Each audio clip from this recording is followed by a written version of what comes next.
This movie's awesome.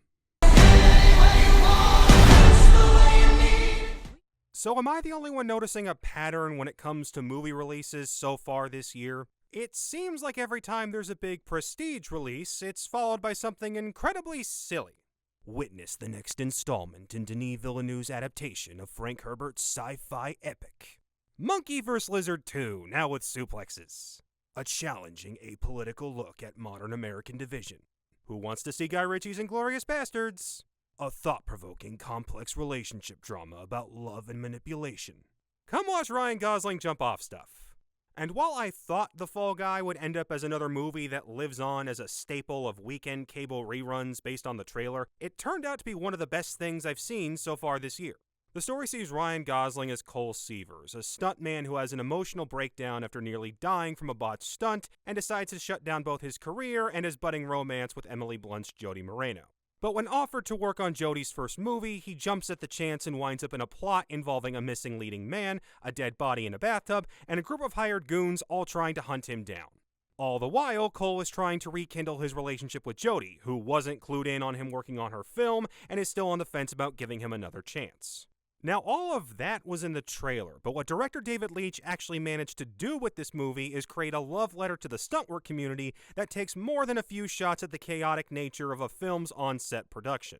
Cole's mental breakdown turns out to be rooted in stuntman culture. Blunt is barely keeping things together while trying to make what's obviously a mashup of Star Wars and Dune, and Hannah Waddingham and Anthony Taylor Johnson get to be the crazed producer and airheaded action star, respectively. And because Cole is a stuntman, Leitch has free reign to put him in as many insane action sequences as possible.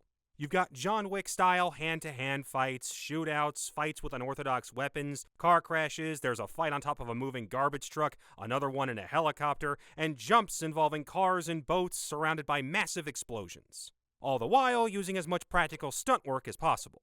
It's also an incredibly meta piece of work. Jodie's movie is basically a recreation of her relationship with Cole, whose third act is unresolved until the actual movie's third act. They discuss filmmaking techniques of the fictional movie while the actual movie is using them, and Cole even calls out one of the characters for their exposition dump, hurting the film's pace. Even the movie's title is a double entendre, though I won't spoil why. It also has a ton of fun with needle drops, setting the score to different versions of Kiss's I Was Made for Loving You, and having a full romantic montage set to Taylor Swift's All Too Well, right before poking fun at it. The movie also feels like the culmination of Gosling's 8-year evolution as a comedy actor. He's got the same deadpan aloofness from The Nice Guys, but mixes in the lovable himbo persona from his time as Ken. He's been one of Hollywood's best actors for a while, but I genuinely hope he starts doing more comedies. He and Blunt have great chemistry, she's excellent as always, Winston Duke gets to show off his acting range with a much more laid-back character, and Waddingham steals nearly every scene she's in. It's her first big role since her time on Ted Lasso, and I hope it's the first of many. But more than anything, this movie is flipping the double bird to some of Hollywood's biggest critics who think the industry is still falling apart. They're out here saying nobody makes comedies anymore, that nothing can get made unless it's attached to a major franchise, and that there aren't real movie stars anymore. This says to hell with all of that. Go see it, and hopefully more movies like it will follow. Thanks for watching.